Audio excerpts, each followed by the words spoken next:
What's going on, guys and girls? Welcome once again to the B.A.S., Kayak and Beers podcast on the Paddle and Fin Network. Got another great episode for you today. On this week, I got Mark Pendergraf. You may know him as the Possum King. So we're going to be talking a lot about his career as a tournament angler. Obviously, he's had some big wins under his belt, namely the Bassmaster, not the Classic. I have to get away from calling it the Classic. The Bass Nation or Bassmaster Kayak Series Championship. I think that's the right name. We confuse it with the Classic and all that because they both take place at the same week. But regardless, the biggest, you can safely say the biggest probably kayak fishing tournament there is, just because it has Bassmaster in it. TOC is another great tournament out there, of course. But anyways, Possum King is going to be with us. We're going to talk about a little bit about that. As far as my week, pre-fishing for Lake Granbury for the next Slay Nation tournament fishing. As you know, this guest, Mark Pendergraf, got first place. I got second place. So we'll talk a little bit about what he did on the water that day, and I'll give him some of my input and get his advice on what I did and what I could have done to win. I don't know. He's going to spill the beans on any of that, but anyways, it's going to be a great episode. Thank you for joining us, and as always, thank you to my sponsor, Douglas Rods. Go check out douglasoutdoors.com for the full lineup selection of LRS rods, X Matrix rods. They're very technique specific, amazing rods. I use all of my rods are Douglas rods, and I love them, so go check them out. Anyways, we're going to go to a quick commercial, and then we're going to be right back with Mark Pendergraf. Mark, buddy, how you doing, man? I'm doing good. How are you? Do you get tired of people calling you the Possum King? How are you embracing that new nickname? Because it's there now. There's no way to get it out. At first, it was. I really didn't care for it, but it's growing on me. My buddy Chase Tanner over at Threadfin Apparel we're going to do a run of Possum King t-shirts. So that's going to be fun, but it's grown on me. I'm used to it. Every time I walk in somewhere and there's kayak anglers, it's, hey, Possum King showed up. I'm like, all right, well, that's who I am now. So you might as well embrace it. You never know how far we can take the brand name here. That is true. Possum King. So better capitalize on it, while it's still hot. Yeah. Who coined that phrase? Do you even know? I don't know. It probably was Lambert. I think Ryan Lambert, Lunch Money. The king of nicknames for kayak fishing.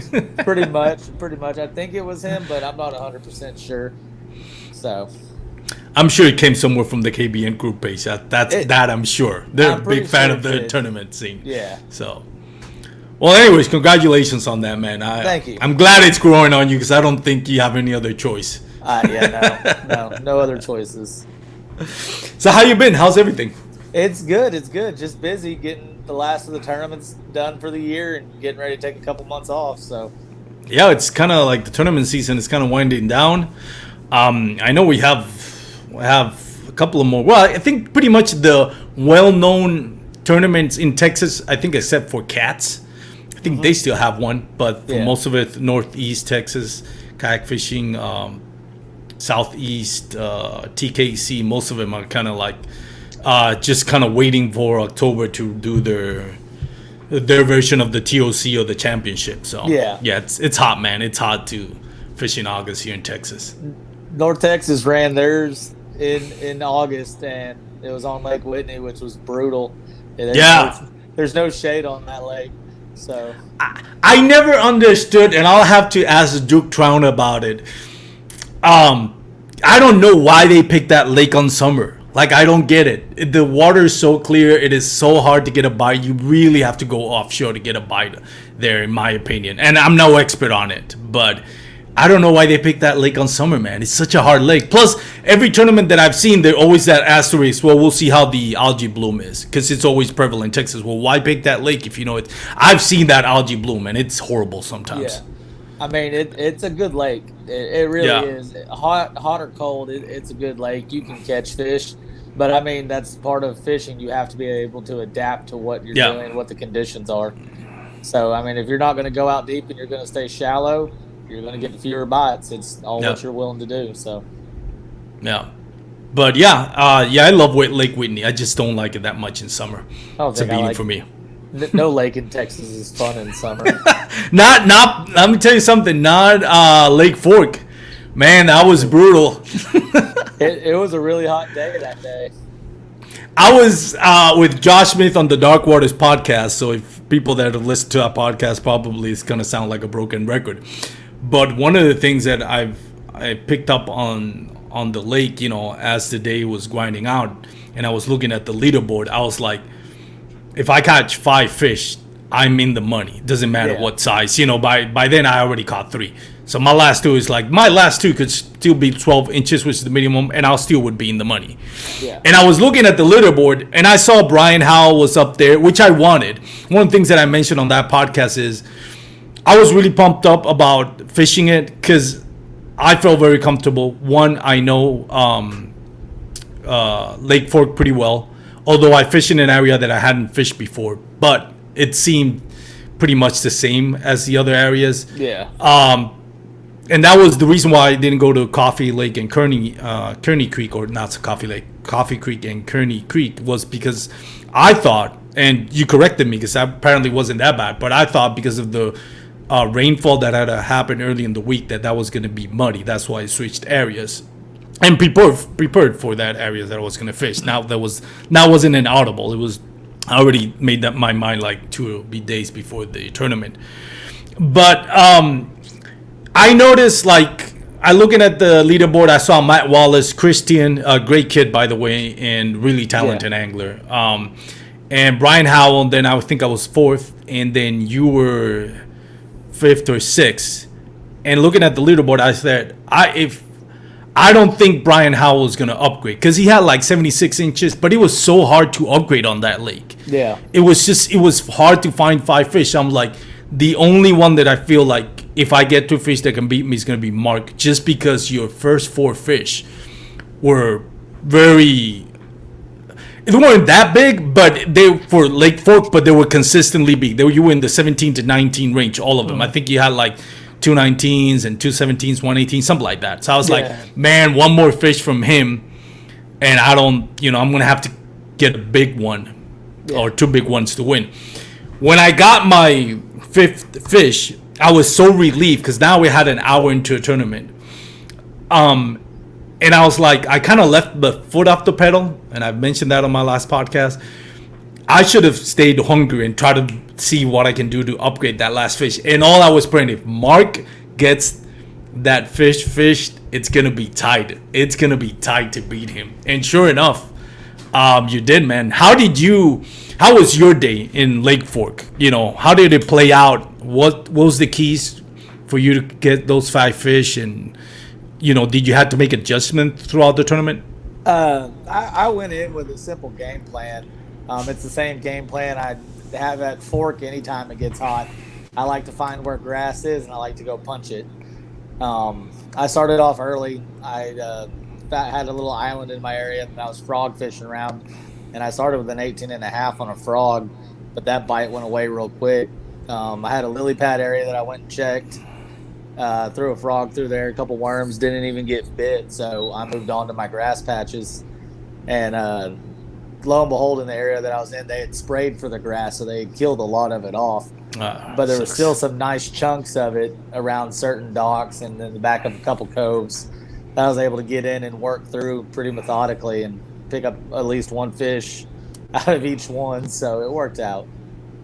When did you catch your last fish? Because I know when they turned the tournament offline, you had already 4 fish. Yeah, I was sitting at like 4 fish for 73 inches or something like that. Yeah. I think I might have already caught it. I just hadn't uploaded it, or I caught it shortly after they turned the leaderboard off. They turned it off at like noon, so yeah, I think I caught it about 12:30, 12:40, and then I upgraded that fish again. So nice. What was your biggest fish? Like 19.5, right? 19.5. Yeah, I had my smallest in the limit was 17.5, 18, 18.25, 18.5, and then a 19.5. Does that ever happen to you, or kind of what happened to me, that you're so relieved about catching the 5 fish that you kind of let your guard down and kind of like take it easy? when you have that grind day. Because I think when I look in hindsight, I'm always trying to improve as an angler, right? And I figured I'm happy that I got second place. I'm happy that I got beat by, the Possum King. I can say, hey, I didn't get beat by any chump. Not that anybody on that tournament is a chump, by the way. But, kind of say like, hey, man, I only came second to this guy, right? So, yeah. But does that ever happen to you where you feel like, man, I got my 5 fish and if I should have stayed as hungry as I was when I had 4 fish. Have you ever gone through that mental struggle, kind of like that sense of relief that catches up to you if you don't keep yourself motivated? It really depends on the tournament itself and how it's going. I like to fish till the very end. I typically don't give up. I'll get into defeatist attitude if I'm not catching fish, but I make it a point to always fish till the end of the tournament. There's always a big fish out there, or there's more fish to finish your limit. So I just keep going until it's time to stop. And then once again, time to stop is depending on how far I am from the ramp. So Yeah. I don't want to get back to the ramp at close to 5 and tournament ended at 3. So it all just depends on how the tournament plays out itself. But yeah, I pedal to the metal all day until it's over. So there you go, and that pretty much sums up why you won that tournament, really, because it was a grind for a lot of us. I think for everybody out there. I wanted to ask you about the wins that you've had. Obviously, it's kind of like a dumb question, I guess, but I'll ask it just in case I get a surprise answer. Championship, Bassmaster Championship, Nation Kayak Series. Do you feel that's your biggest accomplishment? I know it is, but as far as win goes, like, you feel satisfied with, most satisfying win you've ever had? Up to this point, yes, that is the most satisfying win that I've ever had. I mean, I've only had 3 first-place finishes, but I've had a handful of seconds and thirds and top 10s that kept me going in the sport and kept me wanting to fish the tournaments. But, yeah, only 3 real wins. I won a KBS event. I think it was one of their last ones they held on Fork. One of the last ones they held, period, years ago. I think it was 2017 or something like that I won that one. And then the Master and then the Slay Nation tournament was my last first place finish. Then North Texas, I've had a couple thirds and a lot of top 10s in other tournaments. How did it feel for you to actually win that tournament? The Bassmaster? Oh, yeah. Man, it was I was an emotional train wreck. It felt amazing. There's nothing more. Having your friends down in a stadium in front of you, and you're up on this huge stage with lights and TVs, and people yelling your name. It's a pretty amazing feeling. Did you shed a tear there? Did you get that lump in the throat? Oh yeah, I cried on stage instantly. It just came out. I had planned if they had called my name, I was going to jump and scream, and I cried. So that's I don't blame you. Reaction. How do you top that now? Now you've won that. What keeps you hungry now? What keeps you from being just satisfied with that and saying, hey, you know what? I'm at the peak. What else can I do? You got to keep yourself motivated, right? Yeah. My new motivation is this year pretty much the last 2 years, I've just had a horrible time on the Hobie Open series. I can't seem to get it together in that series, much less complete a limit. And I don't know what it is. Maybe a curse. I don't know. But my next goal, besides going back-to-back in the Bassmaster Championships, which will happen, but my next goal is to qualify for and win the TOC. That's what I want my next big win to come from. So next year is going to be almost everything Hobie that I can do to get to the TOC and then to win it. So how's it when I know you've struggled this year in the Hobie B.O.S. and I'm assuming Mississippi River in Wisconsin wasn't kind to you or a lot of tournament anglers out there, honestly. It was interesting. It was just changing conditions constantly. If you found the fish, they were there. They really didn't go anywhere. As per the largemouth, I had honed in on a smallmouth bite that was really good. And despite all my friends telling me, hey, get off the smallies, you need to go find largemouths because those smallmouths are going to let you down, I didn't listen. And day one, I went after my smallies, and I spent about 3/4 of the day chasing them, and I just couldn't get anything that I could score. And then I tried to rotate to largemouth, and I just couldn't complete a limit or catch one that I could score. So I caught a lot of pike, caught tons of pike. If it was a pike tournament, I would have smashed everybody. What's the biggest pike you caught? My catch board's not big enough to measure these things. Really? Yeah, they were hanging way off. I caught some good sized pike. I got a picture. I've got fish grips in my hand, arm all the way up, and the pike's still stretched all the way down. I caught about 7 that size. So holy crap! On day two, plus 3 bowfin. It was I was catching everything but bass. So it happens. It's interesting, right? Because we're in Texas. When you get a bite, I mean, granted, I've gotten a bite on a jackhammer of catfish, which kind of strange, but it does happen. I've gotten bites on gars, and you can tell immediately when a gar hits you because it's like it's snagged. It doesn't even. And then drums and everything. But when I was listening to the KBN podcast or live show, and Jay Wallen and Branson were talking about it. They were talking about all the fish they were catching that were not bass, and I was like, that's crazy because over here it's completely different, right? We don't worry about. Granted, it has happened when you catch a bowfin, you catch a drum or something, but you usually don't catch. You're pretty much sure when you get a tug on the other line, 9 times out of 10 it's gonna be a bass. Whereas you go to Mississippi River. And you don't 9 times out of 10, you don't even know what it is. It could be one thing, could be the other. How challenging was that for you, being a Texas native and being so used to fishing Texas waters? Not very much. I learned to do. You're good. Go ahead. I went up there last year for the Hobie Open and the B.A.S.S tournament. I qualified for the Kayak Championship through the B.A.S.S tournament up there last year. So I learned real quick what it felt like to get bit by a pike and a bowfin. I haven't ever caught a drum up there, though. A lot of guys caught drums, but I learned real quick what it felt like to have a pike hit a lure. And I mainly hug to the buzzbait when I'm fishing for bass up there. I'll run it along a cut bank or a chatterbait. And when a pike hits it, it's like somebody hit your lure with a 2x4. First, where a bass hits it, they kind of grab it and hold it. Yeah. Pikes are just extremely mean fish. They don't care. So they hit it like a freight train.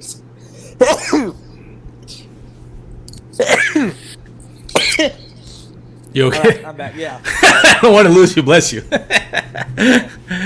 But yeah, it's frustrating that you don't know. Like, you're fishing an area, and you could be frogging a mat, or you could be running cut banks, or you could be just fishing a shallow water area with lily pads. It's frustrating that you don't know, hey, I'm about to throw in here, and I might not catch a bass. I might catch 1, 2, 3, or 4 other fish before I catch a bass. But the cool thing about La Crosse and the upper Mississippi is those smallmouth will get up on the cut banks.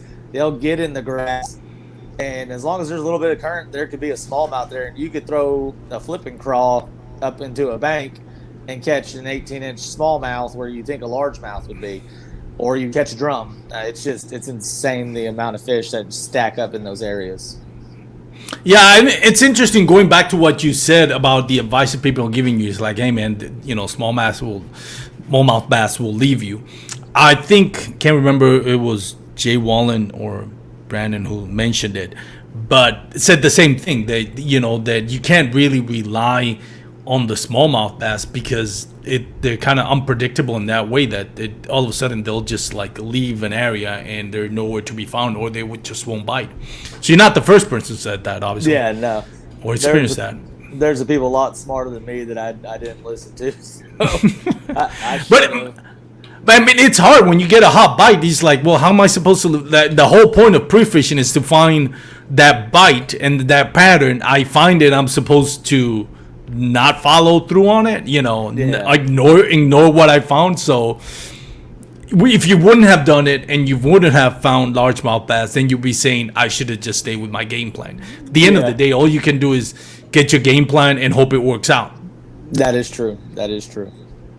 So going back towards your wins, you mentioned the Slay Nation. We talked about that one, and we talked about the one on the Possum King. What was the other big win? Oh, the KBS at Lake Fork. Yeah, That was your biggest, not the biggest win, but your first win. How did that feel?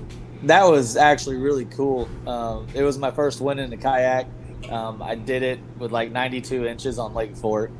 There's only 14 people in the tournament, but it was like a $250, $300 entry fee. So I was stoked to win it. I cashed a good check out of it, my first big check that I had cashed, and I just kept rolling from there. But yeah, I think that was the last year at KBS when I won that one. So Yeah, that's old school right there, KBS. it is. It is. I've been around for just a little while. There you go, man. It's nice now that you've seen it grow. You see KBS kind of turning to KBF. You see Hobie B.O.S. Now you see Bassmaster getting involved. What's your thought on the growth of the kayak fishing sport and community? Man, the growth of it has just erupted over the last couple of years. It's insane Yeah. to where we were 3-4 years ago to where we are now. The community's grown, and it grows in all different directions when it does. You got the local guys that like running their grassroots trails. They're not interested in paying $300-$500 for an entry fee to go fish somewhere. Mhm. So you got your grassroots. You got your next step up from there, which I would say now would probably be KBF. If you're going from grassroots and you're wanting to look at national and travel, I would say your next step would now be KBF. And then from KBF, you move up to Hobie and B.A.S.S. So I think and it's really progressed, and I think there's more to come. Other big names are going to jump on this just because there's so many anglers and so many opportunities. Yeah, you might see some kind of crossover from the basketball world. Well, we already seen it with Mike Iaconelli. Yeah. And I'm sure there's going to be a bunch more that are going to come through and make that kind of crossover to the kayak fishing community and the tournament scene. When you look at what you guys did on Possum Kingdom, and granted, the classic was held at a different lake. It was a Ray Roberts. Yeah. But still, Ray Roberts was ranked, and I don't know how I feel about those rankings, but let's just give it, for the sake of this conversation, some validity. So on the Bassmasters magazine, they ranked it somewhere in the top 10. I think it was, I have it here somewhere, but I'm not going to look for it now. But Ray Roberts was ranked in the top 5.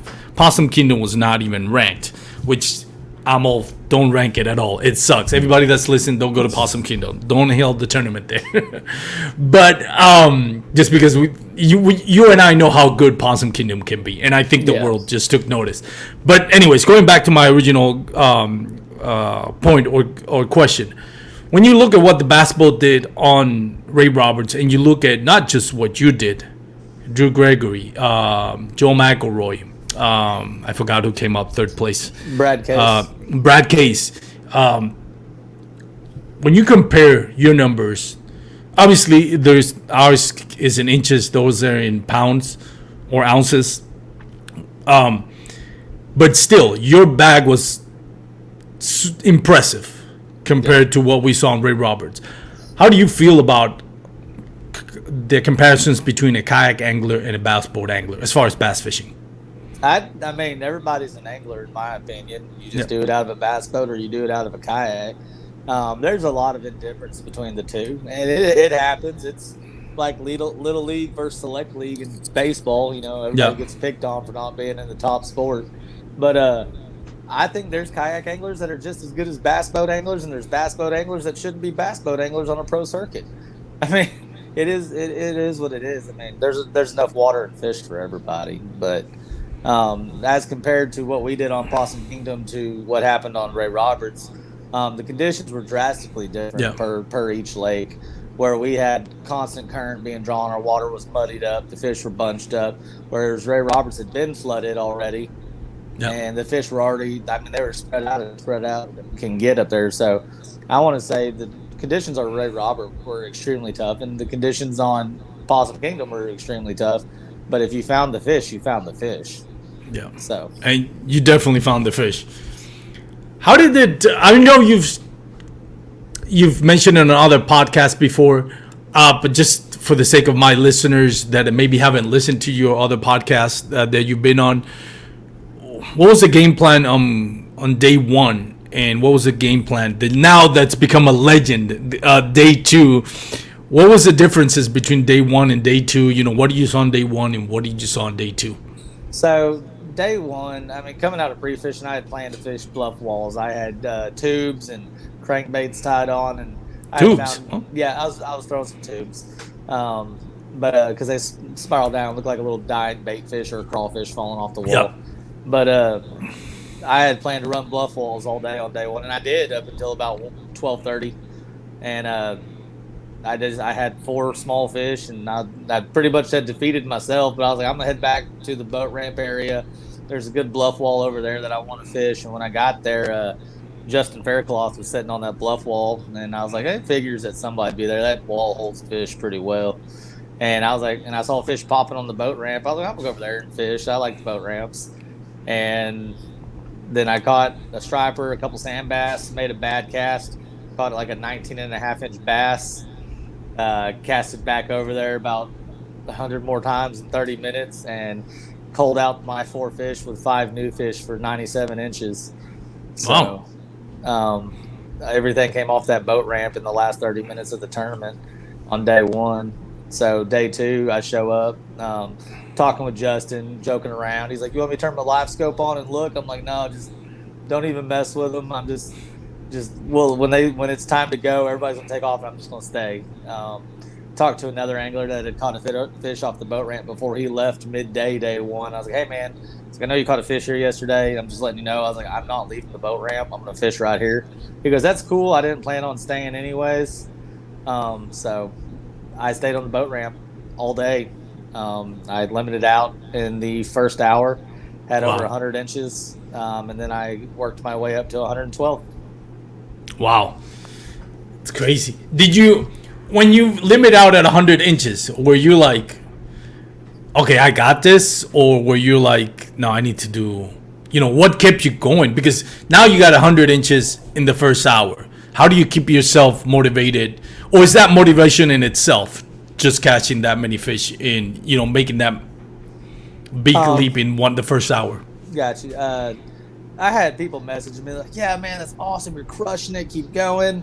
And then I had, my friends that are a-holes to me on a regular basis. And they're like, how can you sit there with a 19-incher on your limit? Like, get rid of that fish. Like, what are you doing? Like, I think I had like 2 17s or something. And they were just riding me about it. So I kept fishing to prove them wrong. And I knew there was big fish in there. I had one break me off the day before. I mean, it broke two clean. It broke both my trebles on my crankbait in half.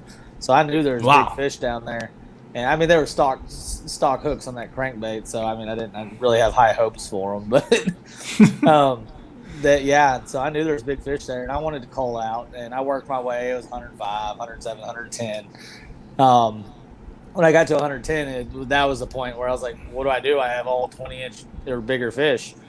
I kind of let it rest for a little bit, went piddled around, ran down the marina and back, talked to some people, and then I came back and casted some more and upgraded both my fish and hit 112. So, I mean, there's always a big fish out there. You just got to keep fishing to catch them. The moment you stop fishing is the moment you lose. Yeah, learned that the hard way. Well, let me ask. Hold on, let me rephrase that question that I was going to ask. When did you knew you wanted? When they announced it, or before that you were like, no, I got this in the books? No, absolutely not. I knew it was going to come down to the wire. I should have had 99 inches day 1. I had 97. I took a bad picture. I actually ended up taking a video instead of a picture. So it cost me 2 inches there. Damn. And then I knew Joe was on fish, and I knew it was going to be really, really close. And it came down to half an inch, which would be like an ounce in the bass boat world. So yeah, it was nuts. I didn't know until that night or Friday that I had won it. So, I mean, I was a nervous wreck for like 2 days. So you didn't know until they actually announced it, or how you already talked to Joe and the rest of the guys and kind of figured it out yourselves? Me and Joe talked before going up on stage, and we both knew it was going to be close. We didn't know which way it was going to go. As Ryan said when he was over there in Joe's area, they were doing math on the water, and he was like, I don't know. It's super close. I mean, it can go one way or another.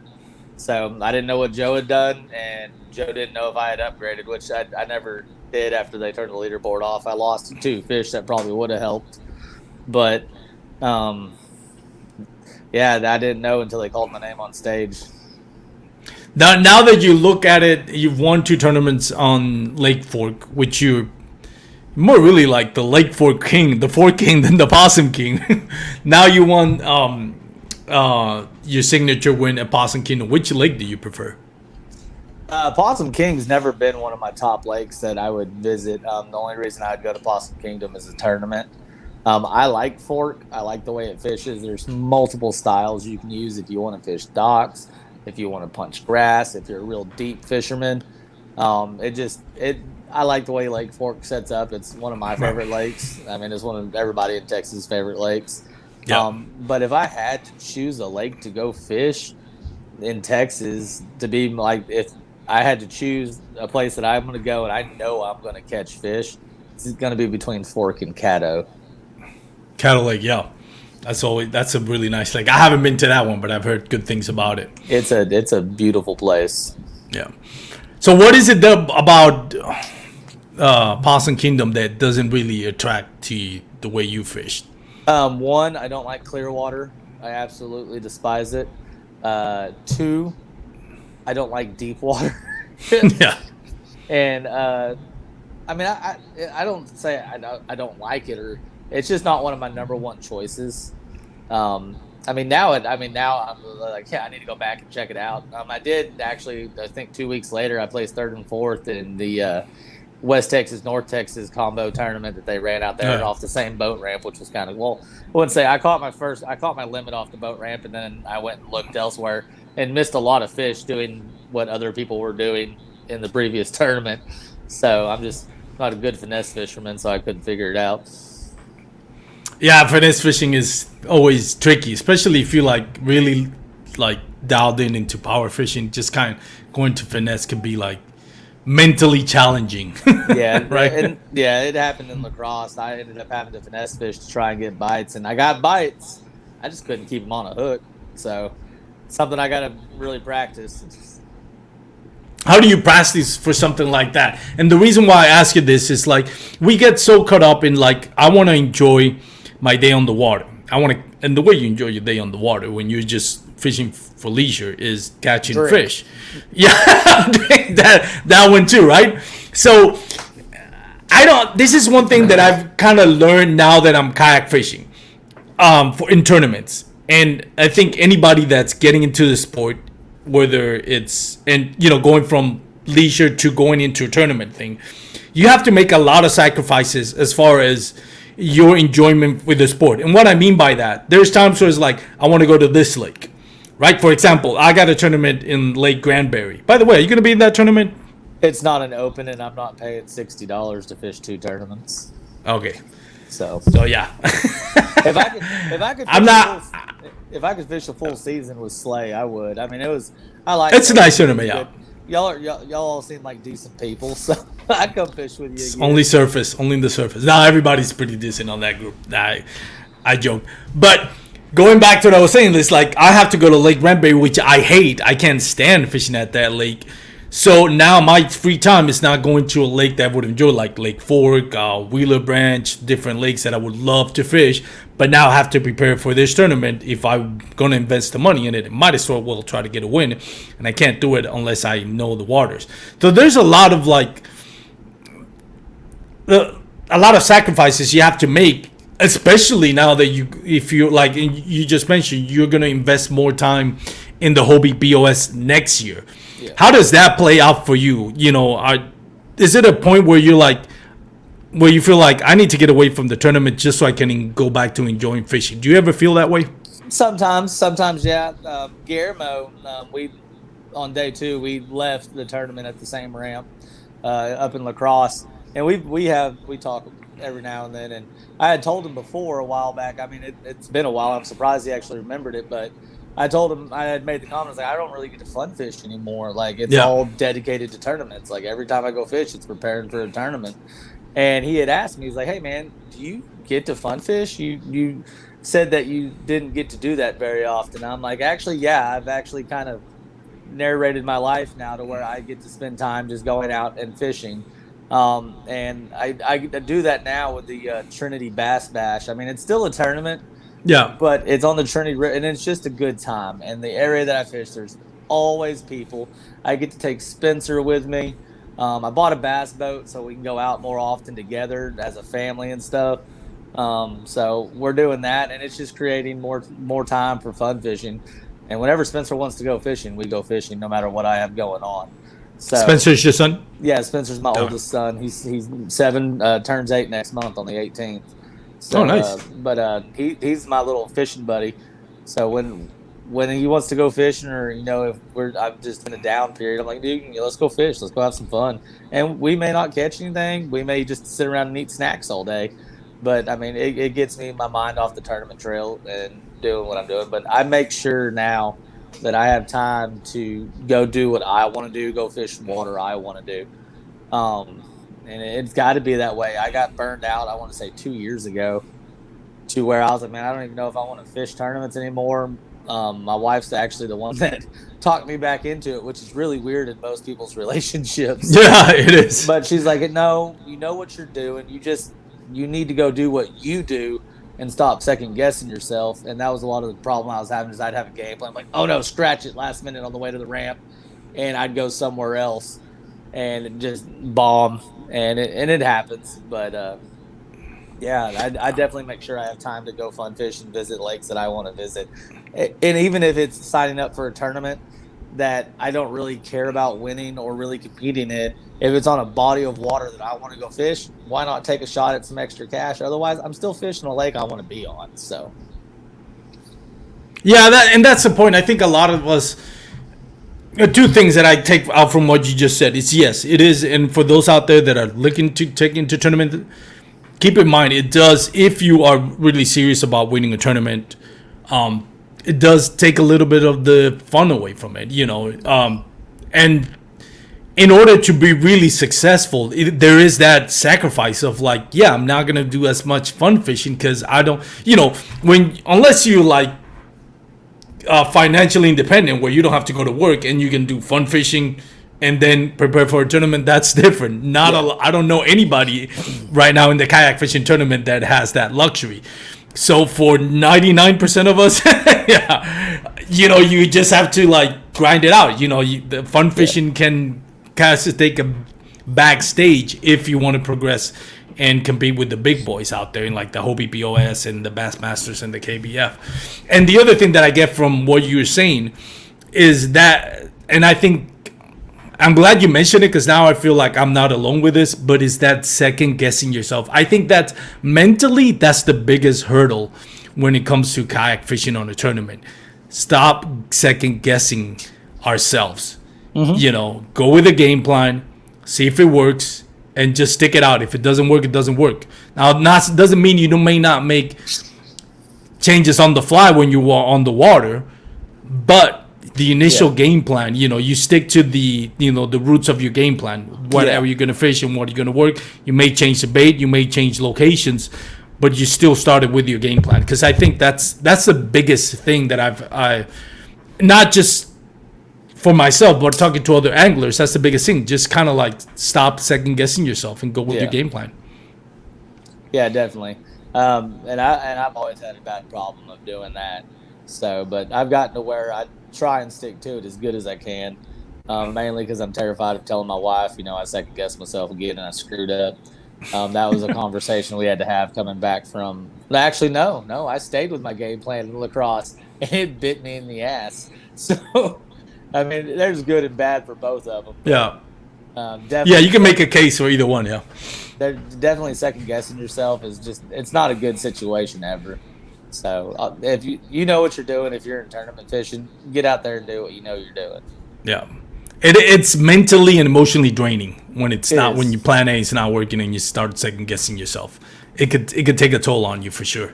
It can. Everybody thinks tournament fishing's fun and games, and oh, you get to go fishing all the time. Well, it mentally screws with you a lot, Yeah. especially when you have a bad run of tournaments or something. So, At the end of the day, 9 times out of 10, that fish get the last laugh on us.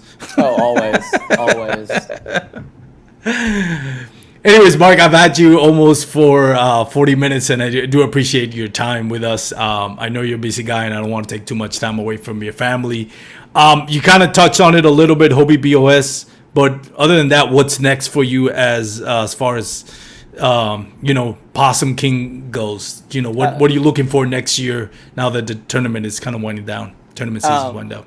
I plan on running some of the B.A.S.S Opens, some of the MLF lower level tournaments if I can get into them. Just getting everything in line to try and get next season ready to go, taken care of, and make sure my T's are crossed, my I's are dotted, whatever the saying is. But making sure I got it all right.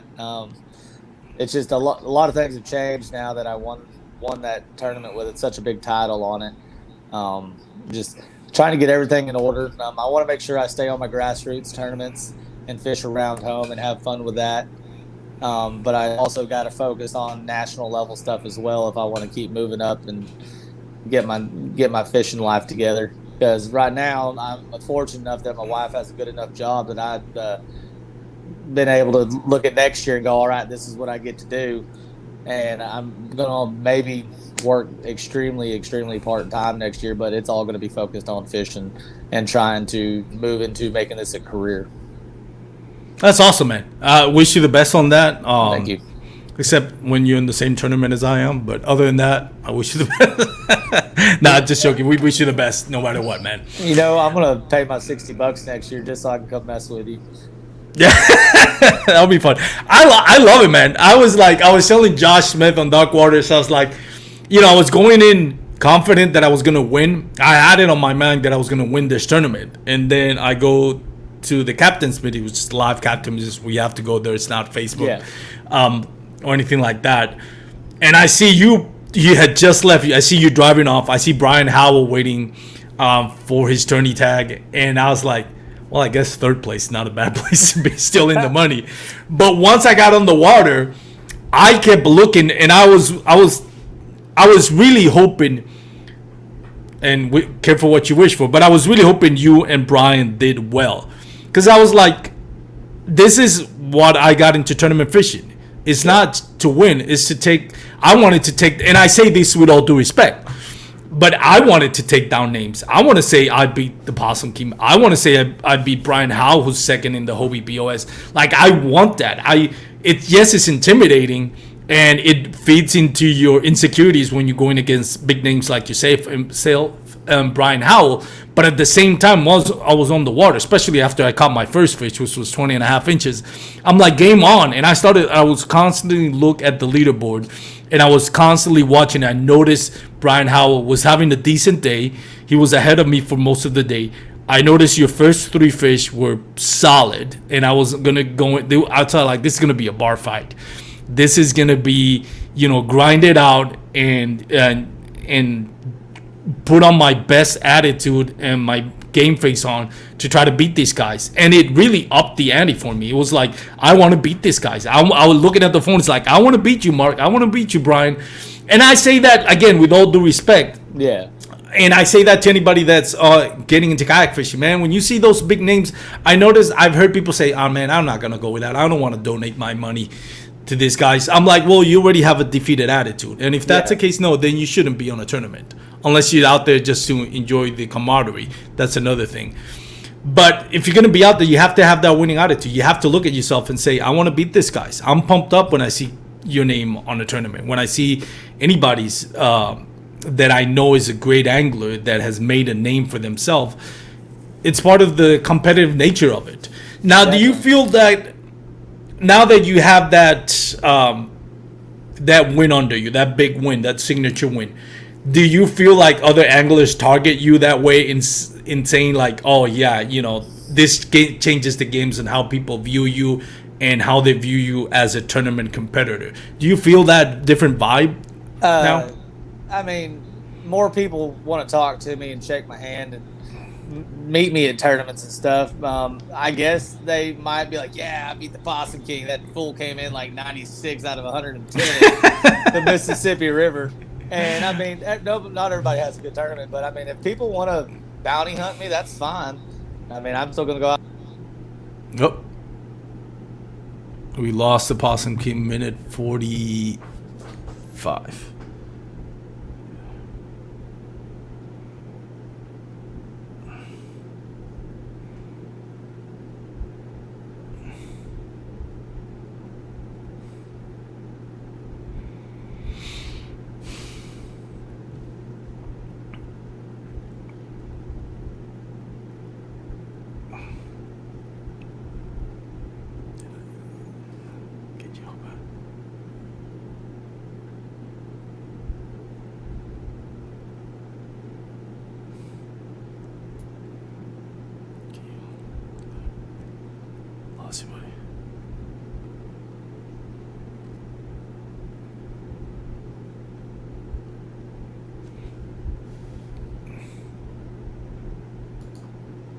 I'll see you there for a second.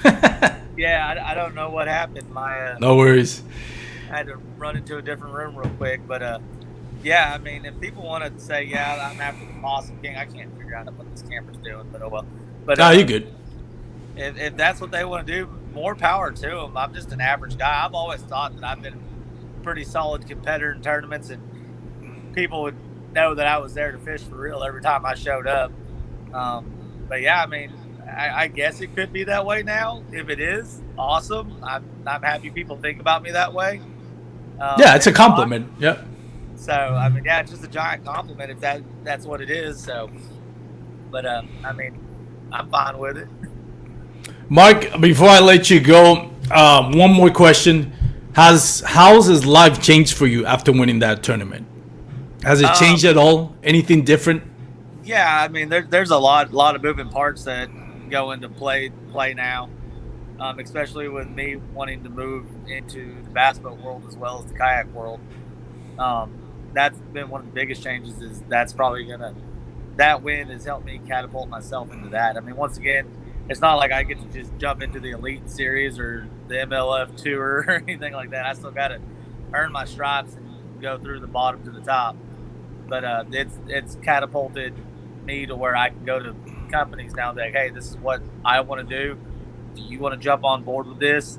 Do the Cinderella story type thing from kayak to bass boat, and if it works, it's going to look great. If it doesn't, I'm just another guy that's fishing tournaments. So, that's going to be the biggest thing is moving to bass boat tournaments next year. That's going to be that's a big step.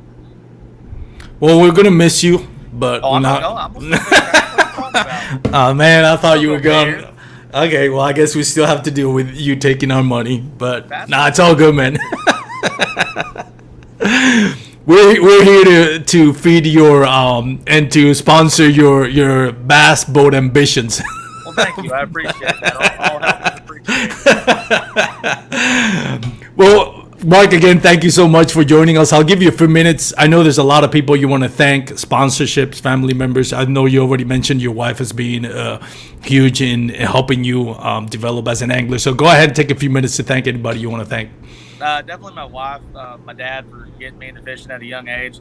I didn't really bass fish until about 8 years ago, but I've always striper fished and crappie fish coming up to this. ALX rods, Old Town canoes and kayaks, X-Type baits. Without those three companies, I don't know where I'd be right now. Anglers Pro Tackle, they were one of the first companies that I ever agreed to pro staff or do anything. And Rick and Patty over there, they've been there since I first started almost 8 years ago. They helped me get my first kayak, rods, reels. They helped me hand pick stuff. I'm pretty sure some of it was, you don't really need this, but we're going to tell you do. But I love Rick and Patty, and I'd do it in the world if I could.